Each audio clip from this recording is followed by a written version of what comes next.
Bruce, I said question coming your way. Mark talks a little bit about what cnWAVE and Terragraph is and what it is not. What are some of the gotchas you've seen right out of the gate, or assumptions you've seen some folks make from initial installs? Yeah, it's a great question, because as Mark was saying, a lot of our customers are coming from a 5 gigahertz or maybe a CBRS band 3 gigahertz solution, and they get interested in how are we going to deliver this gigabits per second speed.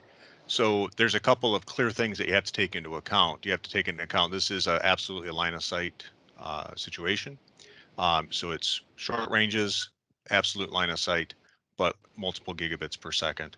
So one of the misconceptions that we see quite often is that the expectation is I'm just going to go find the tallest tower in the center of town. I'm going to put one of these distribution nodes or access points up on the top of the tower, and I'm going to I'm going to sprinkle my end users around the town.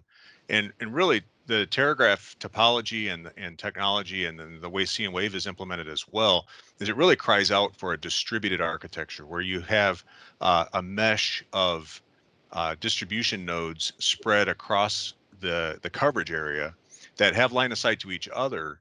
And what that does is it gives you more opportunities to find client nodes or end users, whether it's a residence or a business or a video camera. You get more opportunities to find line of sight to the end node, and it keeps those links shorter.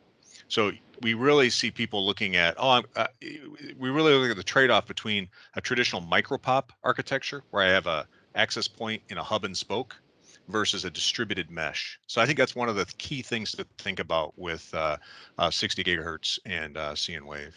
Very cool. Great answer, Bruce.